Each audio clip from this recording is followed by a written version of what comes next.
Kasus ini terungkap lantaran panitia ujian curiga dengan pelaku saat registrasi. Postur tubuh dan foto yang diunggah saat pendaftaran terlihat berbeda. Panitia makin curiga hasil tes pelaku mendapat nilai tertinggi. Panitia kemudian memanggil pelaku dan memeriksa identitas dan ponsel pelaku. Panitia menemukan identitas pelaku tidak sama dengan peserta yang bersangkutan. Kasus ini kemudian dilaporkan ke polisi dan polisi masih mengejar perantara serta peserta yang diwakili pelaku.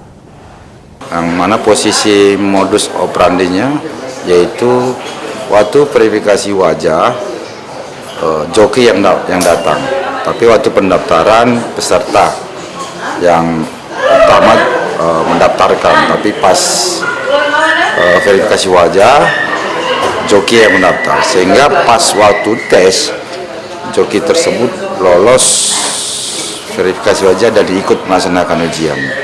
Dia ada 3 kali ujian dia melaksanakan. Ini ketahuannya karena hasil nilainya 3 tersebut sangat tinggi di antara yang lain, dan diamankan oleh panitia dan koordinasi dengan Polrestabes, maka dilaporkanlah ke Polrestabes.